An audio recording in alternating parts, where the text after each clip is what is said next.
So next topic is Mercator projection. Okay, so write down its properties and limitation. So I already explained Mercator projection in types of map projection based on projection surface part 3 video. Okay, so as I already explained, Mercator projection is a type of cylindrical projection. Okay, so let's have a look on this. Mercator projection. The projection of Mercator is a cylindrical cartographic projection that represents the whole terrestrial surface. Okay, so the projection of Mercator, it is a cylindrical projection that represent whole terrestrial surfaces. It represent the surfaces of the entire Earth. The Mercator projection is not normally used for topographic maps. Actually, it is, you know that the map which is used to represent terrestrial features is topographical map. But I already explained that Mercator projection represent the whole terrestrial surface even though it is not normally used for topographic maps. It is a conformed projection. However, its description serves as a basis for understanding the transverse Mercator projection. The Mercator projection can be visualized as a spheroid projected onto a cylinder tangent to the equator and parallel to the polar axis. So look at this figure. So here the spheroid is the Earth's surface and a cylinder is placed. Okay. So here spheroid, that is Earth and cylinder on common axis and tangent along the equator. So this is the dark black line is the common axis of both spheroid and cylinder and it is tangent to the equator. Okay, it is tangent to the equator. So this is the development surface cylinder. So this point, that is origin of projected lines, that is 3/4 of way back along the diameter. So this is the origin point of all the projections to the cylindrical development surface. So the Mercator projection can be visualized as a spheroid projected onto a cylinder tangent to the equator and parallel to the polar axis. Okay, hope you understand. അപ്പോൾ Mercator projection എന്ന് പറയുന്നത് ഒരു cylindrical projection ആണ്. ഇതിൻ്റെ ഒരു പ്രത്യേകത എന്താണെന്ന് വെച്ചാൽ ഇവിടെ എന്താണ് ഇത് ഇക്വേറ്ററിന് ടാൻജൻ്റ് ആണ്. ഓക്കെ, അതായത് നമ്മളിപ്പോൾ നോക്കിക്കേ ഈ ഒരു ഫിഗർ നോക്കുകയാണെങ്കിൽ എർത്ത് എന്ന് പറയുന്നത് എന്താണ് ഒരു സ്പീറോയിഡ് ആണ്. അപ്പോൾ ആ സ്പീറോയിഡിൻ്റെ പുറത്തോട്ടൊരു സിലിണ്ടർ വെക്കുകയാണ്. ഓക്കെ, എന്നിട്ട് ആ സ്പീറോയിഡിലെ ഡീറ്റെയിൽസ് എല്ലാം നമ്മൾ പ്രൊജക്ഷൻ ലൈൻസ് യൂസ് ചെയ്ത് ആ സിലിണ്ടറിക്കൽ സർഫസിൽ റെപ്രസെൻറ്റ് ചെയ്യുകയാണ്. ഓക്കെ, എന്നിട്ട് നമ്മൾ എന്ത് ചെയ്യുന്നു, ഒരു മെറീഡിയനിൽ പാരലായിട്ട് നമ്മൾ ആ സിലിണ്ടറിനെ കട്ട് ചെയ്ത് ഇങ്ങനെ നിവർക്കുന്നു. അപ്പോൾ അതൊരു ഡെവലപ്മെൻറ്റ് സർഫസ് ആവും. അപ്പോൾ നമുക്ക് കിട്ടുന്നതാണ് സിലിണ്ടറിക്കൽ പ്രൊജക്ഷൻ. ഓക്കെ, ഇതിൻ്റെ ഒരു Mercator പ്രൊജക്ഷൻ എന്താണെന്ന് പറഞ്ഞാൽ it is a type of cylindrical projection ആണ്. ഇവിടെ എന്താണ് ഇക്വേറ്ററിന് എന്താണ് ടാൻജൻ്റ് ആണ്. That is very important. ഇക്വേറ്ററിന് ടാൻജൻ്റ് ആണ്. ഇത് ടെറസ്ട്രിയൽ സർഫസ് റെപ്രസെൻറ്റ് ചെയ്യാൻ യൂസ് ചെയ്യുന്നതാണ്. നമുക്കറിയാം ടെറസ്ട്രിയൽ സർഫസിൽ ഫീച്ചേഴ്സ് ആയിട്ടുള്ള ഇപ്പോൾ മൗണ്ടൻസ്, റിവേഴ്സ് അതൊക്കെ റെപ്രസെൻറ്റ് ചെയ്യാൻ യൂസ് ചെയ്യുന്ന മാപ്പ് എന്ന് പറഞ്ഞാൽ ടോപ്പോഗ്രഫിക് മാപ്പാണ്. സോ ഈവൻ ദോ നമ്മൾ Mercator projection terrestrial surface represent ചെയ്യാൻ യൂസ് ചെയ്യുന്നു എന്നുണ്ടെങ്കിലും ഇത് ടോപ്പോഗ്രഫിക്കൽ മാപ്പിൽ അധികം യൂസ് ചെയ്യാറില്ല. ഓക്കെ, അപ്പോൾ ഇത്തരം കാര്യങ്ങളാണ് ഞാൻ പറഞ്ഞത്. ഇനി when the cylinder is opened and flattened we get a cylindrical projection. So the distortion appears. അല്ലേ? So what do you mean by distortion? It is the misrepresentation, that is not an actual representation. അതായത് നമ്മൾ സ്പീറോയിഡിലുള്ള അതേ details തന്നെ projection lines use ചെയ്ത് നമ്മൾ സിലിണ്ടറിലോട്ട് project ചെയ്ത് അത് flatten ചെയ്യുമ്പോൾ കിട്ടണം എന്നില്ല. ഒരു മിസ്റെപ്രസെൻറ്റേഷൻ അവിടെ ഉണ്ടാകാം. ഓക്കെ, okay, misrepresentation ഉണ്ടാകാം. So distortion means misrepresentation. Okay, so when the cylinder is opened and flattened, misrepresentation appears, and this misrepresentation or distortion becomes more pronounced as the distance from the equator increases.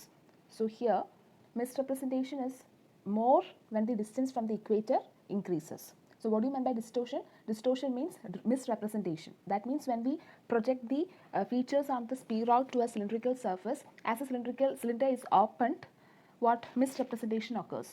Okay, so it increases when the distance from the equator increases. The Mercator projection has straight meridians and parallels that intersect at right angles.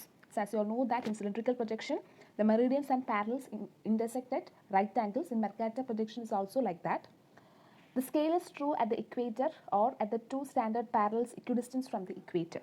Okay, so the scale is very correct at the equator and two parallels which are equidistant from the equator.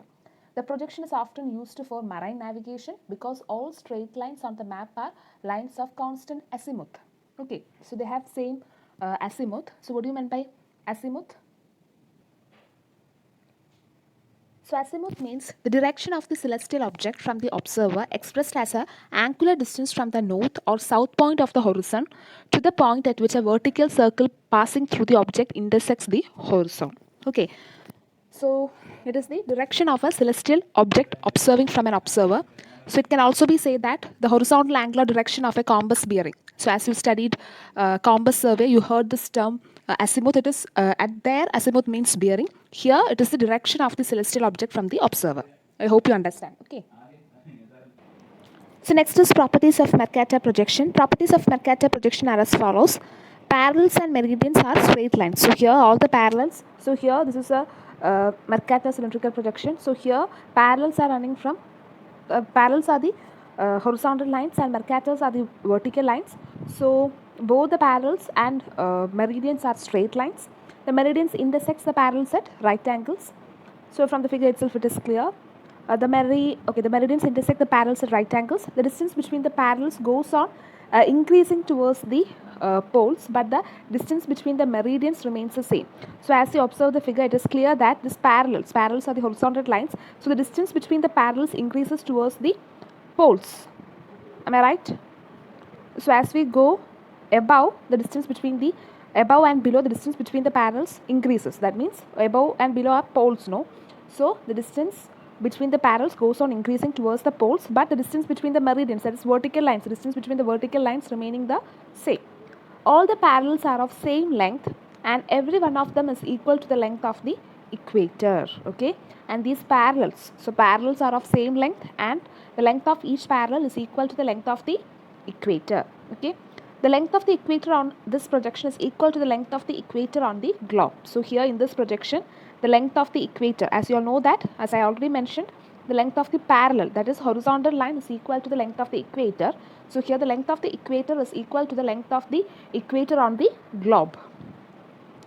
Then meridians are the longer than the corresponding meridians on the globe. But meridians, in the case of meridians, as comparing to the globe, here in cylindrical Mercator projection, meridians are longer than globe. Okay. Next we are going to study the limitations of Mercator projection. The limitations of Mercator projection are as follows. The scale along the parallels and meridians increases rapidly towards the poles. Being a great exaggeration of the scale along the parallels and the meridians in high latitudes, the size of the countries on this projection are very large in the polar areas. For this reason, the polar areas cannot be shown satisfactorily on the projection. അതായത് നമ്മൾ scale നമ്മളിപ്പം ഈ പാരൽസ് ആയാലും അതുപോലെ തന്നെ മെറീഡിയൻസ് ആയാലും നമ്മൾ ഇപ്പോൾ പാരൽസിൻ്റെ ലെങ്ത് ഇക്വേറ്ററിൻ്റെ ലെങ്ത്തിന് ഈക്വൽ ആണെന്ന് പറഞ്ഞാലും നമ്മൾ അതേ ലെങ്ത്തിലല്ലല്ലോ വരയ്ക്കുന്നത്, ഒരു സ്കെയിൽ ഔട്ട് ചെയ്തായിരിക്കും വരുന്നത്. അപ്പം ആ സ്കെയിൽ എന്ന് പറയുന്നത് ആക്ച്വലി പാരൽസിൻ്റെയും മെറീഡിയൻസിലോട്ടും എന്താണ് പോൾസിലോട്ട് പോകുമ്പോൾ ഈ രണ്ട് സ്കെയിലും ഇൻക്രീസ് ചെയ്ത് വരും ഈ ഒരു പ്രൊജക്ഷനിൽ. ഓക്കെ, സ്കെയിൽ കൂടുതലാണ്. അപ്പം അതുകൊണ്ട് തന്നെ നമ്മൾ പാരൽസിൻ്റെയും അതുപോലെ തന്നെ മെറീഡിയൻസിൻ്റെയും സ്കെയിൽ ഇതുപോലെ ഹൈ ആൾട്ടിറ്റ്യൂഡ് ആയിട്ടുള്ള പോൾസിൽ ഇൻക്രീസ് ചെയ്യുന്നത് കൊണ്ട് ആ പോൾസിലുള്ള കൺട്രീസിൻ്റെ സൈസ് എന്ന് പറയുന്നത് ഭയങ്കര ലാർജ് ആയിട്ട് നമുക്ക് തോന്നും. ഓക്കെ, അപ്പോൾ അതുകൊണ്ട് തന്നെ നമുക്ക് പോളാർ ഏരിയാസ് ശരിക്കും ഈ ഒരു പ്രൊജക്ഷനിൽ സാറ്റിസ്ഫാക്ടറിലി നമുക്ക് കിട്ടത്തില്ല. Okay, I hope you all understand. So here one of the limitation of Mercator projection is that, so the scale of, as you all know that I already mentioned in the properties of Mercator projection, that the length of the parallel is equal to the length of the equator length on the globe. Okay, actual length of the equator, but we can't draw the actual length of the equator on the projection, right? So we scale it down. Okay, so the scale of the meridian and parallel, okay, increases towards the pole. So as the scale increases towards high latitudes or poles, what happens? We can't represent countries in such areas very clearly in this projection. This is one of the limitations of Mercator projection. Second limitation is poles cannot be shown on this projection because the exaggeration in the scale along 90 degrees when the parallel meridians touch them will become infinite. So and also poles cannot be shown because the exaggeration in the scale, there is an exaggeration in the scale. I already told you that the scale increases as we go towards the poles. Along 90 degrees, also there is a exaggeration in the scale, increase in scale, where the parallel and meridian touch them. So when parallel and meridian touch the poles, what happens? The scale increasing occurs. Actually these two are same. Okay, they numbered it as 1 and 2. Actually these two are same. Okay. Next is uses of Mercator projection. The uses of Mercator projection are as follows. This projection is used for, I already told you that it can be used for marine navigation, okay, for both sea and in air. Okay, marine navigation can be used for marine navigation as well as aerial navigation. Okay, so here as you studied about Mercator projection, they only mentioned that the projection is often used for marine navigation. Actually, it can be used for both marine navigation as well as aerial navigation. Ocean currents, wind direction and pressure system are shown on this projection as the directions are maintained truly on this projection. So here in this projection, directions are maintained truly. So we can show ocean currents, wind direction, pressure system and all. Maps of tropical countries are shown on this projection where there are to be used for general purposes. The reason is that exaggeration in the size of an area is small within the tropics and the shapes of the countries are preserved without much distortion in tropical countries. In tropical countries, there is no much exaggeration, so the size is not affected. Actually, size is affected at the countries in the poles. As the scale of the meridians and the parallels increases towards the poles, we can't actually show the countries in the poles in this projection. Okay, I hope you all understand. That's all about Mercator projection.